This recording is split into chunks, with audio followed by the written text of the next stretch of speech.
تو اس طریقے سے چاہے 1000 بار بھی گناہ میں ملوث ہوتا ہے اور پھر توبہ کرتا ہے تو توبہ ہو جاتی ہے اور اللہ معاف کر دیتے، پچھلے سابقے سارے ختم ہو جاتے ہیں۔ ایک جہت انفرادی توبہ کی یہ ہے کہ ایک انسان ایسا ہے کہ جو ایسے کسی بڑے گناہ کے اندر ملوث نہیں ہے، لیکن مجموعی طور پر اس کی زندگی کا رخ جو ہے وہ یہ ہے کہ اسے دنیا کو ترجیح دیتا ہے اور آخرت کو پیچھے رکھتا ہے، جبکہ یہ رخ بہرحال یہ گناہ کی بات ہے۔ اصل ہماری آخرت ہونی چاہیے۔ دنیا تو ہے وہ تو ایسے ہے کہ جیسے ہم کمرہ امتحان میں بیٹھے ہوں تو وہاں پیپر لکھنے کے لیے بہرحال ہمیں قلم پینسل بھی چاہیے، پانی بھی چاہیے اگر پیاس لگی ہے، پنکھا بھی چاہیے، یہ چیزیں ہیں وہ اس امتحان گاہ میں بیٹھنے کے لیے بس۔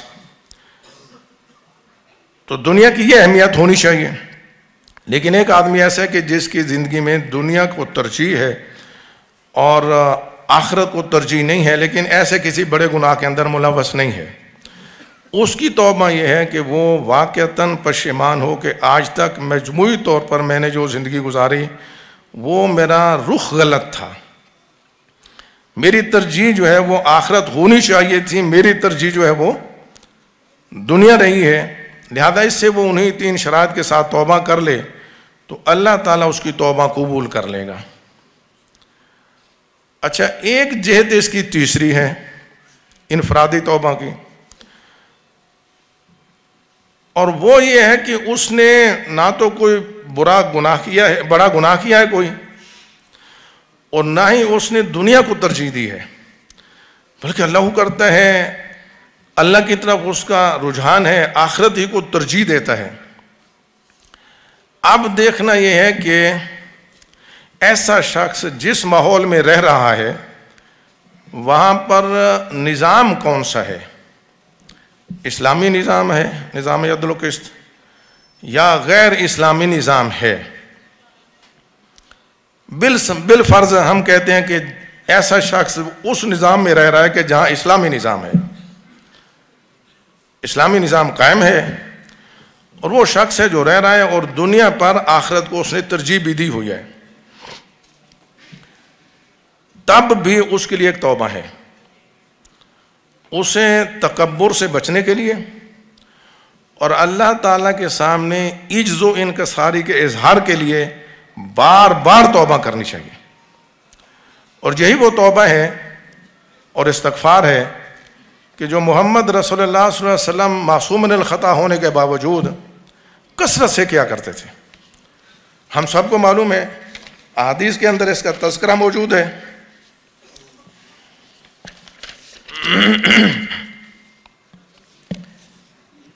دو حدیثیں میں آپ کو سناتا ہوں۔ ان ابو ہریرہ رضی اللہ تعالیٰ عنہ قال، حضرت ابو ہریرہ رضی اللہ تعالیٰ عنہ سے مروی ہے، انہوں نے فرمایا سمعت رسول اللہ صلی اللہ علیہ وسلم یقول، کہ میں نے خود اللہ کے رسول صلی اللہ علیہ وسلم سے یہ فرماتے وہ سنا، واللہ انی لا استغفر اللہ، اللہ کی قسم کہ میں خود اللہ کے سے بخشش کی دعا کرتا ہوں، واتوب الیہ فی الیوم اکثر من 70 مرہ، اور اس کی طرف میں رجوع کرتا ہوں، توبہ کرتا رہتا ہوں دن کے اندر 70 سے بھی زیادہ دفعہ۔ اور یہ حدیث بخاری کی حدیث ہے۔ ایک اور حدیث ہے وہ مسلم میں ہے، اللہ کے رسول نے فرمایا یا ایھا الناس، اے لوگو، اے انسانو، توبوا الی اللہ واستغفروہ، کہ اللہ کی جناب میں توبہ کرو اور اس سے بخشش مانگو، فإنی اتوب فی الیوم 100 مرہ، اور دیکھو میں خود اللہ کی جناب میں توبہ کرتا ہوں دن میں 100 مرتبہ۔ یہ مسلم کی حدیث ہے۔ اب محمد رسول اللہ صلی اللہ علیہ وسلم سے کوئی نعوذ باللہ من ذالک کوئی گناہ تو سرزد نہیں ہو رہے تھے، وہ تو معصوم من الخطا ہیں، لیکن اس کے باوجود بھی اللہ کے سامنے عاجزی اور انکساری کے اظہار کے لیے وہ بار بار توبہ کرتے ہیں، استغفار کرتے ہیں، اور اسی کی تعلیم انہوں نے اپنی امت کو دی ہے۔ اچھا، اس کی ایک تیسری جہت یہ ہے کہ اگر ایسا شخص کہ جو بڑے بڑے جو گناہ ہیں کبیرہ گناہ ان سے بھی بچتا ہے، اس نے زندگی کے اندر جو ترجیح رکھی ہے وہ بھی آخرت کو رکھی ہے،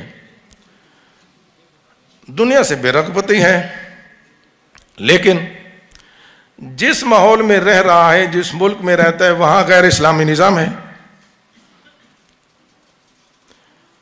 تو بس یہاں سے اجتماعی توبہ کا معاملہ شروع ہوتا ہے۔ پھر اس کو کیسی توبہ کرنی چاہیے؟ دیکھیں، جو یہ توبہ کی بات ہم کر رہے ہیں تو یہ صرف سمجھنے کے لیے، اس کو یوں حصے بکھرے کر کے، ورنہ جیسے استاد محترم ڈاکٹر اسرار احمد رحمۃ اللہ علیہ فرمایا کرتے تھے کہ جیسے پیاز ہے نا، انسان کا معاملہ بھی ایسے ہے کہ پیاز کے اوپر کا جو چھلکا ہے وہ اگر داغدار ہے تو وہ اوپر والا ہی نظر آتا ہے، اندر تو نظر نہیں آتا۔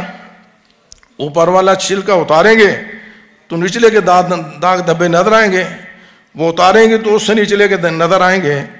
ہر انسان کے اندر بڑی بڑی کوتاہیاں اور خامی اور گناہ موجود ہیں، انفرادی سطح پر تو جو ہیں، اجتماعی سطح پر تو ہم پوری کی پوری امت گنہگار ہیں، مجرم ہیں۔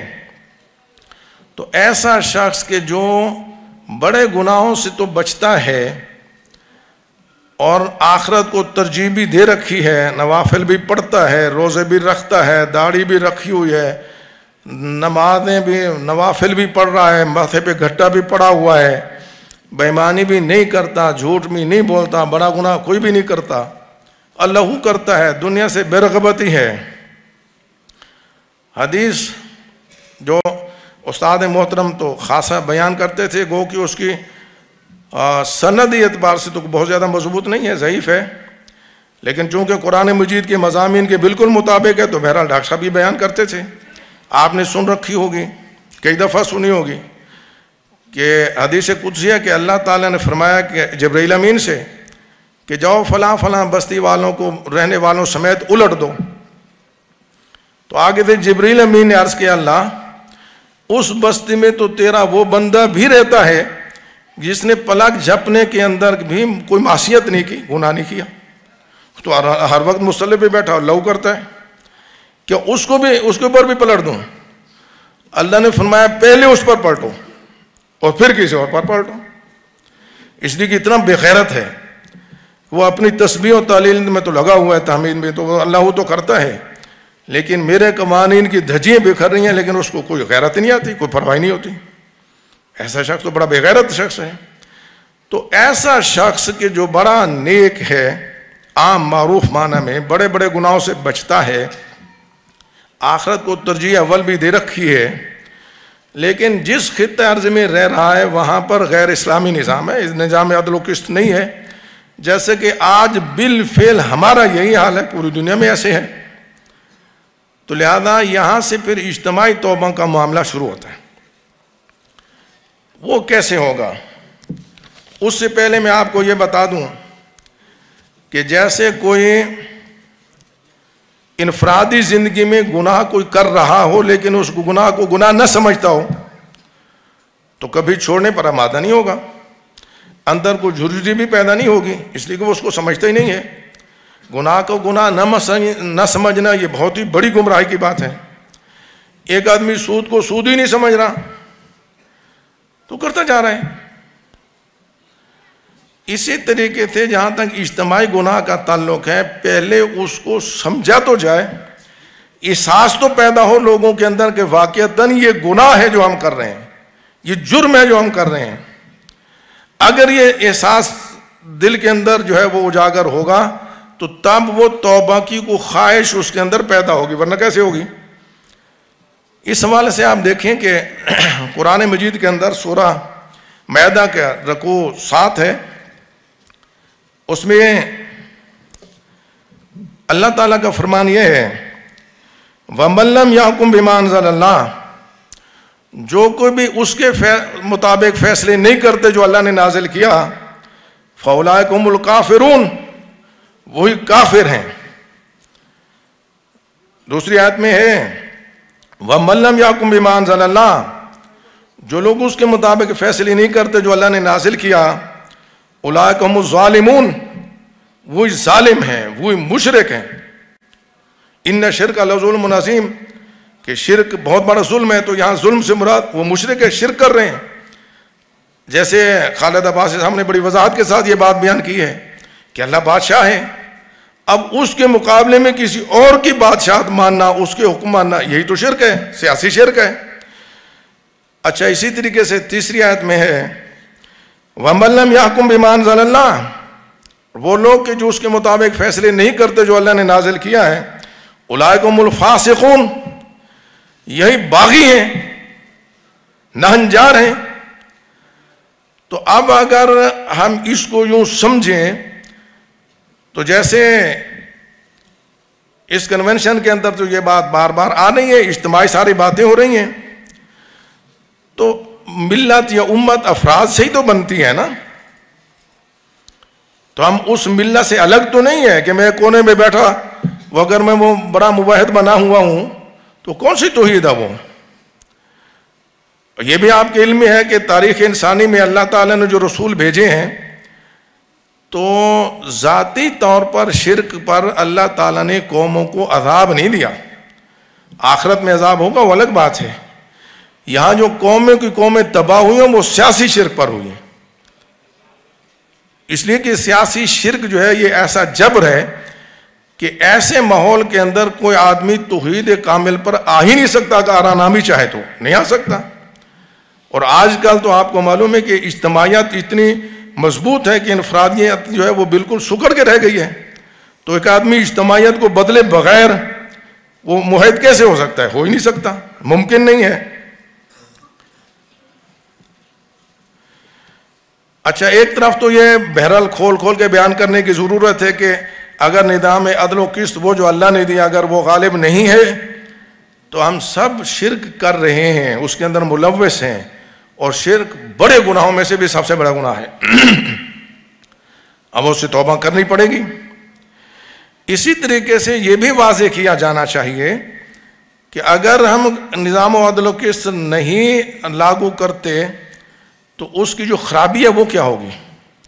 مثال کے طور پر قرآن مجید کے اندر یہ بات آئی ہے سورہ روم میں، ظاہر الفساد فی البر والبحر بما کسبت ایدی الناس، لوگوں کے کرتوتوں کی وجہ سے بحر و بر کے اندر فساد برپا ہے. لیذیقنہم بعد الذی عملوا لعلہم یرجعون، تاکہ اللہ تعالیٰ ان کے بعض اعمال کا مزہ چکھائے، شاید کہ وہ پلٹیں. اس لیے کہ اللہ تعالیٰ تو بہت غفور و رحیم ہستی ہے. یقین جانیے اللہ چاہتا یہ ہے کہ میرے بندے میرے ہی بندے بن جائیں اور عذاب سے بچ جائیں. دوسری آیت ہے سورہ طٰہٰ کی، وَمَنْ أَعْرَضَ عَنْ ذِكْرِي، جو کوئی بھی میری یاد سے اعراض کرے گا، فَإِنَّ لَهُ مَعِيشَةً ضَنْكَ، میں اس کی معیشت تنگ کر دوں گا. آج ہم روتے ہیں نا، معیشت. تو جب اللہ سے منہ موڑ لیا تو معیشت کہاں سے بہتر ہو سکتی ہی نہیں. وَنَحْشُرُهُ يَوْمَ الْقِيَامَةِ أَعْمَىٰ، اور مزید یہ کہ قیامت والے دن کی میں اس کو اندھا کر کے اٹھاؤں گا. تو یوں لوگوں پر واضح کیا جائے کہ ایک تو واقعتاً یہ ہم مجرم ہیں، یہ بہت بڑا گناہ ہے، شرک ہے جس کے اندر ہم ملوث ہیں پوری قوم. اور دوسرا یہ کہ جب یہ آئے گا تو ہمارا صرف دنیا کے بھلا نہیں ہوگا، اصل آخرت کی کامیابی ہے وہ بھی ہوگی، دنیا میں بھی بہتری ہوگی.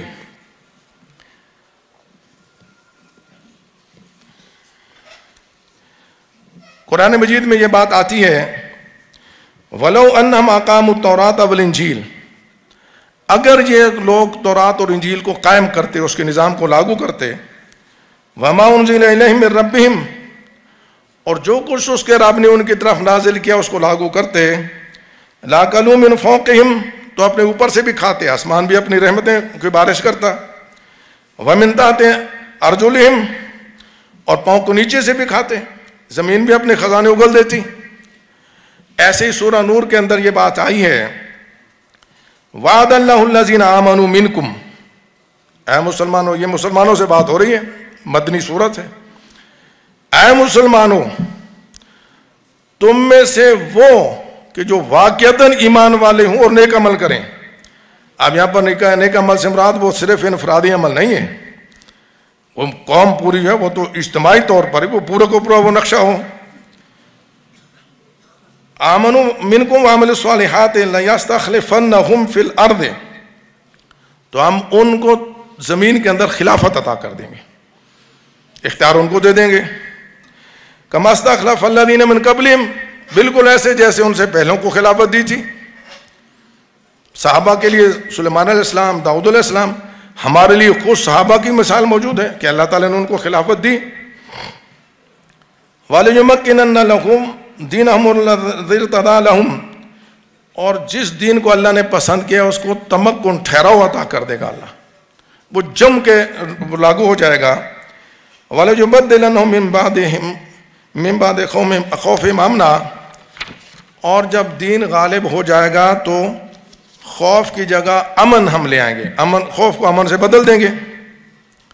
یعبدوننی، تب یہ لوگ میری بندگی کریں گے، لا یشرکون بی شیئا، اس شان کے ساتھ کہ مجھ سے شرک نہیں کر رہے ہوں گے. اگر وہ دین عدل و قسط نہیں ہے تو پھر تو شرک ہو رہا ہے. ومن کفر بعد ذلک، جو اس ساری وضاحت کے باوجود بھی اس بات کا انکار کر دے، اس کے لیے آمادہ عمل نہ ہو، فاولئک هم الفاسقون، تو ایسے لوگ تو پھر باغی ہیں، فاسق ہیں. یہ بھی واضح ہونا چاہیے لوگوں کے سامنے، جیسے کہ بار بار یہ بات تو آ ہی رہی ہے، اللہ کی رضا کا یہی وہ راستہ ہے جو تمام رسولوں کو اللہ نے دیا تھا. سورہ حدید کی آیت نمبر 25 میں یہ بات آئی ہے، لَقَدْ أَرْسَلْنَا رُسُلَنَا بِالْبَيِّنَاتِ، تحقیق ہم نے اپنے رسولوں کو بھیجا معجزات یا واضح نشانیوں کے ساتھ. وَأَنزَلْنَا مَعَهُمُ الْكِتَابَ وَالْمِيزَانَ، اور ان کے ساتھ ہم نے کتاب بھی اتاری اور میزان بھی اتاری. کیوں اتاری میزان؟ لِيَقُومَ النَّاسُ بِالْقِسْطِ، تاکہ لوگ عدل و انصاف پر قائم ہو جائیں، اور اگر نہ ہوں تو پھر کیا کیا جائے؟ فرمایا وَأَنزَلْنَا الْحَدِيدَ فِيهِ بَأْسٌ شَدِيدٌ، ہم نے لوہا بھی اتارا ہے جس کے اندر جنگ کی بڑی صلاحیت ہے. وَمَنَافِعُ لِلنَّاسِ، اور لوگوں کے لیے اور بھی فائدے ہیں اس میں. کیوں اتارا؟ جنگ کی صلاحیت کیوں رکھی؟ وَلِيَعْلَمَ اللَّهُ مَن يَنصُرُهُ وَرُسُلُهُ بِالْغَيْبِ، اللہ دیکھنا چاہتا ہے کہ کون ہے کہ جو غیب میں رہتے ہوئے بن دیکھے اللہ اور اس کے رسولوں کی مدد کرتا ہے. اور یہ نہ سمجھو کہ اللہ مدد اس لیے چاہ رہا ہے کہ اللہ خود کچھ کمزور ہے، نعوذ باللہ من ذالک، ایسا نہیں ہے، یہ تو تمہاری آزمائش مقصود ہے. اس لیے آگے فرمایا ان اللہ قوی عزیز، بے شک اللہ تعالیٰ بہت طاقت والا ہے، زبردست ہے، عزیز ہے. اور محمد رسول اللہ صلی اللہ علیہ وسلم کی تو بعثت خصوصی ہے ہی یہی، ان کا تو رحمت للعالمین ہونے کا مظہر عتم ہی نظام عدل و قسط ہے.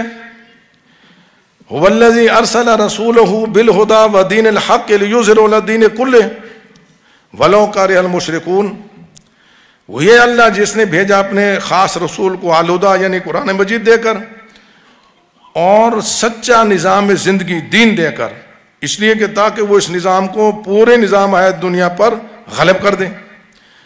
چاہے مشرکوں کو، ناہنجاروں کو، ظالموں کو، اللہ کے باغیوں کو کتنا ہی ناگوار گزرے، یہ کام تو کرنا ہے. اچھا، اس لحاظ سے آپ دیکھیں کہ محمد رسول اللہ صلی اللہ علیہ وسلم نے تو رات دن ایک کر کے اور اپنے بہت ہی قریبی عزیزوں کی جانیں دے کر، نذرانے پیش کر کے یہ دین غالب کر دیا تھا. بعد میں صحابہ کرام نے اسی کو آگے پھیلایا، اور دیکھتے ہی دیکھتے حضرت عمر رضی اللہ عنہ کے دور میں اور حضرت عثمان رضی اللہ عنہ کے پہلے 10 سال میں کہاں سے کہاں تک جو یہ نظام پھیلا وہ ہم سب کے علم میں ہے. لیکن بعد میں خلافت راشدہ کے بعد جو آہستہ آہستہ ملوکیت آئی اور بالفعل پھر وہ جیسی تیسی خلافت دی وہ بھی ختم ہو گئی. اس وقت سے لے کر آج تک پوری امت گناہ گار ہے، اس لیے کہ ہم پوری امت میں کہیں بھی ایسا نہیں ہوا کہ پھر دنیا میں دوبارہ نظام خلافت قائم ہوا ہو، خلافت علی منہاج النبوہ کا دور آیا ہو۔ بادشاہ تو رہی ہے، اس کو چاہے وہ خلافت کہتے رہیں وہ الگ بات ہے۔ لہذا ایک تو طرف تو یہ ہے کہ پوری امت گناہ گار ہے، لیکن اس وقت ہم بات کر رہے ہیں مسلمانان پاکستان، بالخصوص یہ خطہ جس کے اندر ہم اس وقت بیٹھے ہیں، ہم دوہرے مجرم ہیں۔ اس لیے کہ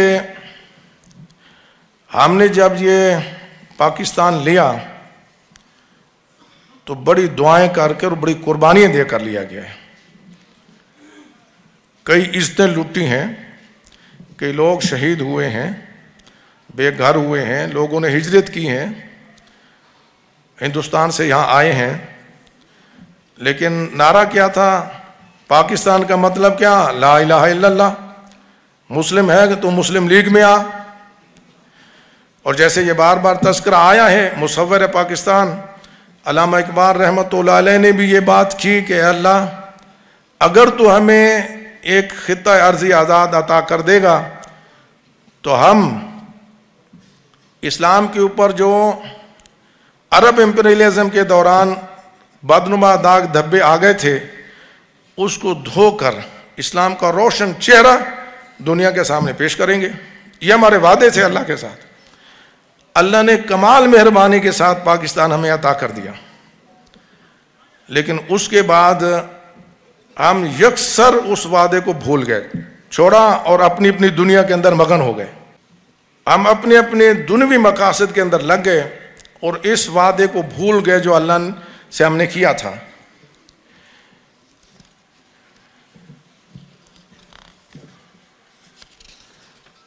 اس کی سزا جو ہمیں ملی ہے اس کا تذکرہ سورہ توبہ کی آیت نمبر 77 میں موجود ہے۔ فَآقَبَهُمْ نِفَاقًا فِي قُلُوبِهِمْ إِلَىٰ يَوْمِ يَلْقَوْنَهُ، تو پھر ہم نے ان کے دلوں کے اندر قیامت تک کے لیے منافقت ڈال دی۔ بِمَا أَخْلَفُوا اللَّهَ مَا وَعَدَوْهُ، بسبب اس کی کہ جو انہوں نے اللہ کے ساتھ وعدہ کیا تھا اس کی خلاف ورزی کی، وعدہ کیا تھا توڑ دیا، اس جرم کی پاداش میں اللہ تعالیٰ نے نفاق ڈال دیا۔ وَبِمَا كَانُوا يَكْذِبُونَ، اور بسبب اس کی کہ وہ جھوٹ بولتے رہے۔ اس وقت ہماری قوم بحیثیت قوم، آپ کو معلوم ہے کہ اسی آیت کے حوالے سے ڈاکٹر اسرار احمد رحمۃ اللہ علیہ فرمایا کرتے تھے کہ منافق قوم ہے۔ چھوٹے سے چھوٹے آدمی سے لے کر بڑے سے بڑے آدمی کو آپ دیکھ لیں، خائن ہے، وعدہ خلافی کرتا ہے، جھوٹ بولتا ہے۔ تو ہم نے اللہ کے ساتھ جو وعدہ کیا تھا اس کو چھوڑا، یہ منافقت ہمارے اندر ہے۔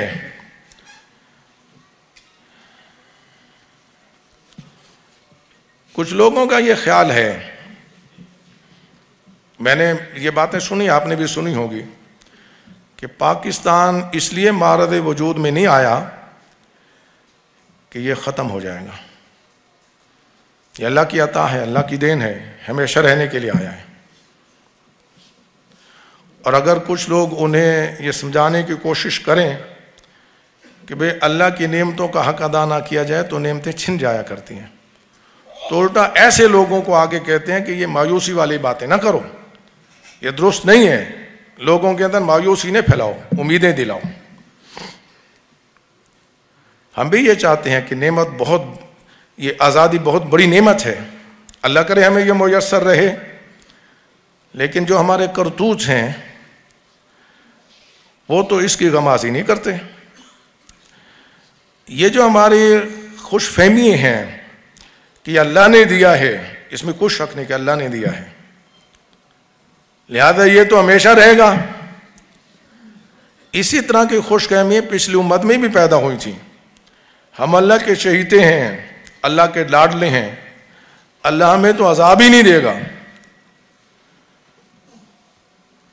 تو قرآن مجید کے اندر یہ بات آئی کہ اے محمد صلی اللہ علیہ وسلم آپ ان سے ذرا کہہ دیجئے قُلْ فَلِمَ يُعَذِّبُكُمْ بِذُنُوبِكُمْ، تمہارے گناہوں کی پاداش میں اللہ تمہیں عذاب میں مبتلا کیوں کرتا رہا ہے؟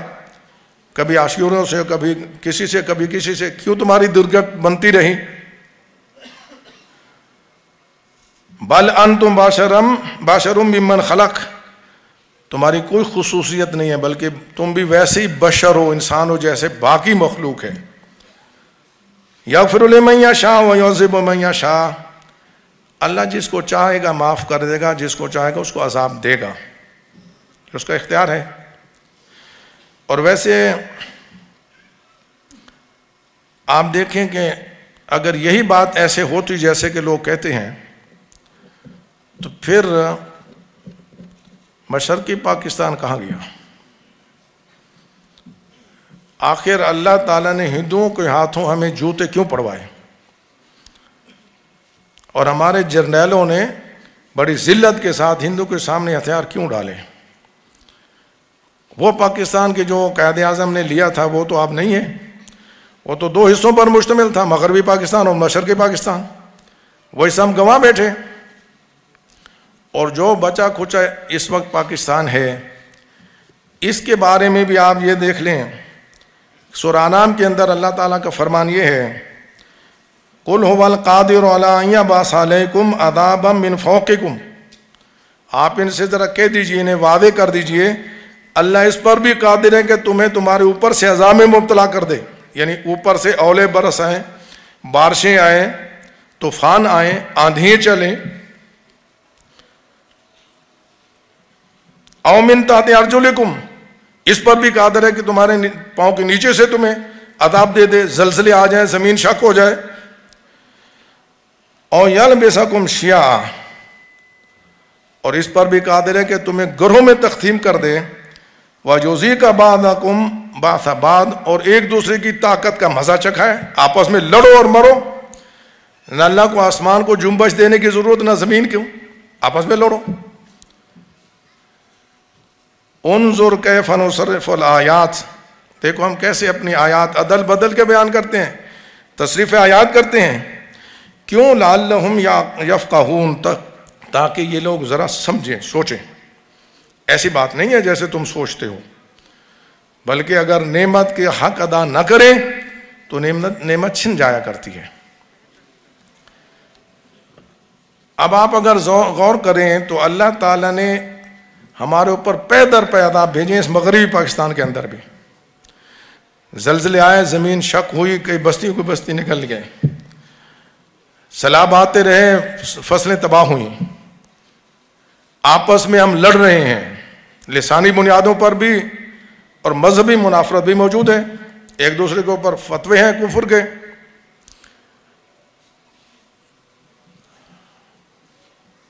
اور اب جو حالیہ معاملہ ہوا ہے، آپ کو معلوم ہے کہ اس دفعہ کی بارشیں اور سیلاب نے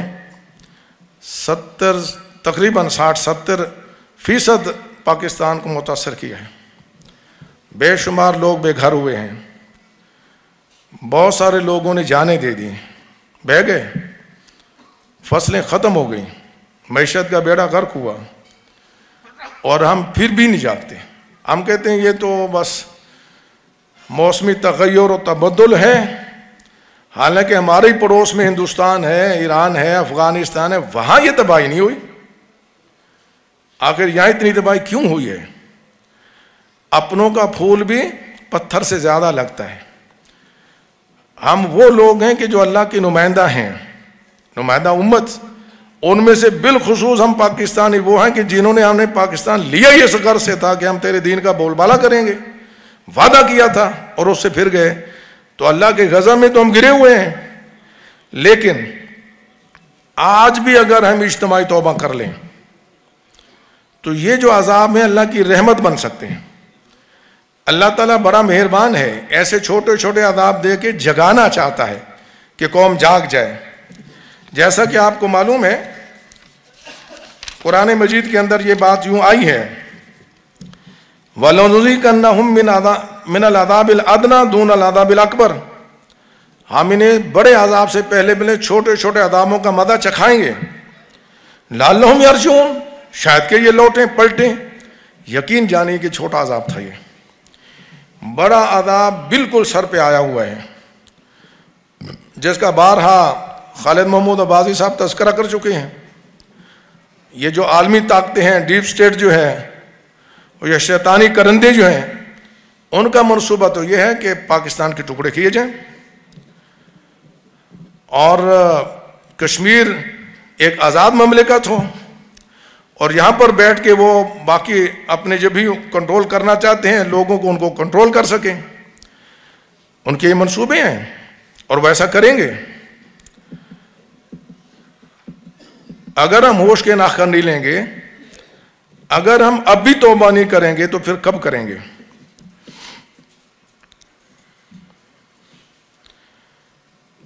لہذا اگر ہم توبہ نہیں کرتے تو پھر جو عذاب آئے گا اس کی شکل سورہ انفال کے اندر یوں بیان ہوئی ہے، وَاتَّقُوا فِتْنَةً لَا تُصِيبَنَّ الَّذِينَ ظَلَمُوا مِنْكُمْ خَاصَّةً، ڈرو اس فتنہ سے کہ جو تم میں سے مخصوص طور پر ظالموں ہی پر نہیں آئے گا، گھیوں کے ساتھ گھن بھی پس جائیں گے۔ پھر وَعْلَمُوا، اور جان رکھو، ان اللہ شدید العقاب، کہ اللہ تعالیٰ بہت سخت عذاب دینے والا ہے۔ اور اگر ہم اٹھ کھڑے ہوں، توبہ کریں، واقعتاً اس پیغام کو لے کے ہم کھڑے ہو جائیں، واقعتاً کھڑے ہو جائیں، دل سے کھڑے ہو جائیں، اپنا تن من دھن لگائیں اس کے لیے، ہمارا غور و فکر اسی کے لیے ہو، تو پھر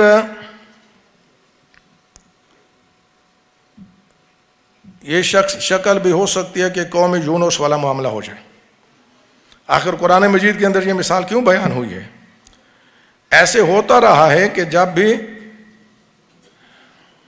رسول جو ہے وہ حجت تمام کر دیتے تھے اور امتیں ان کے خلاف کھڑی ہو جاتی تھیں، تو اللہ اپنے رسول اور ایمان والوں کو بچاتا تھا، امتیں ختم کر دیتا تھا، سوائے قوم یونس کے۔ تو یہ مثال آخر قرآن میں ہے تو اس کا کوئی وجہ تو ہے نا۔ آج اگر ہم کھڑے ہو جائیں اور پاکستان کے اندر اور اپنے اس علاقے کے اندر واقعتاً اس دعوت کو زوردار انداز میں پھیلائیں، ممکن ہے قوم جاگ جائے۔ لیکن اگر بالفرض قوم نہیں جاگتی، تب بھی پھر یہ بات ہمارے لیے اس طور سے بھی آ سکتی ہے، جیسے سورہ اعراف کے اندر اصحاب سبت والوں کو جو معاملہ بیان ہوا ہے، وہاں پر یہ بات آئی ہے، وَإِذْ قَالَتْ أُمَّةٌ مِّنْهُمْ لِمَ تَعِظُونَ قَوْمًا اللَّهُ مُهْلِكُهُمْ أَوْ مُعَذِّبُهُمْ عَذَابًا شَدِيدًا، یعنی وہ جو تین گروہ پیدا ہو گئے تھے، آپ کے علم ہے وہ سارا واقعہ۔ تو ایک گروہ وہ تھا کہ جو نہ تو اس گناہ کے اندر ملوث تھا، اور جو ملوث تھے ان کو روکتا بھی تھا، اور دوسرا ایک گروہ تھا کہ جو ملوث نہیں تھا، روکتا بھی نہیں تھا۔ الٹا اس گروہ نے ان روکنے والوں سے کہا کہ تم ایسے لوگوں کو کیوں واعظ نصیحت کر رہے ہو کہ جن کو تو اللہ نے عذاب دینا ہے، ہلاک کرنا ہی ہے، خامخواہ ان کے پیچھے کیوں پڑے ہوئے ہو؟ تو انہوں نے کیا جواب دیا؟ قالوا معذرۃ الی ربکم، ہم تمہارے رب کے سامنے معذرت کے طور پر یہ پیش کریں گے کہ اللہ ہم اپنے تائیں پوری کوشش کرتے رہے تھے، پوری کوشش کرتے رہے تھے۔ پھر ساتھ انہوں نے یہ بھی کہا وَلَعَلَّهُمْ يَتَّقُونَ، اور یہ بھی ہو سکتا ہے کہ یہ جاگی جائیں، بچ جائیں، توبہ کر لیں۔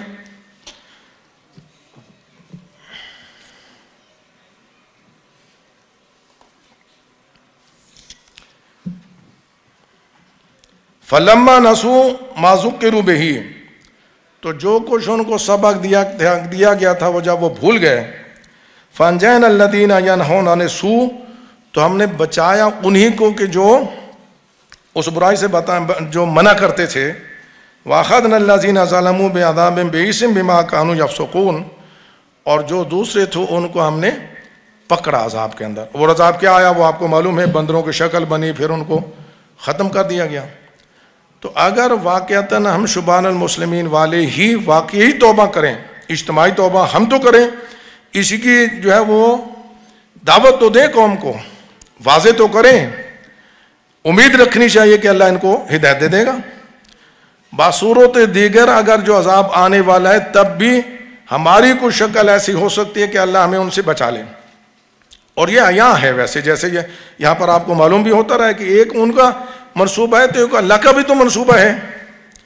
تو اگر ہم اس طریقے سے کریں گے تو ہو سکتا ہے چاہے وہ ٹکڑے ہو بھی جائیں تو اس کے بعد دین کا غلبہ تو ادھر سے ہونا ہے، تو اللہ ہمیں اس کے لیے چن لے، ورنہ اللہ ہمیں ہٹائے گا، کسی اور کو قوم کو کھڑا کر دے گا. اللہ کسی کا محتاج تو نہیں ہے. ہماری ضرورت یہ ہے کہ ہم واقعتاً اس اپنے جرم کو سمجھیں، اس پر تہ دل سے توبہ کریں، ڈھیلے میلے نہیں، پوری جان فشانے کے ساتھ ہم اس کام کے لیے لگ جائیں، تو پھر اس کا امکان موجود ہے کہ قوم بھی جاگ جائے. ورنہ ہمیں اللہ بہرحال بچا لے گا تو بعد میں یہاں پر اسلام کے لیے ہم کام آ سکیں گے. اقول قولی ھذا واستغفر اللہ لی ولکم ولسائر المسلمین والمسلمات.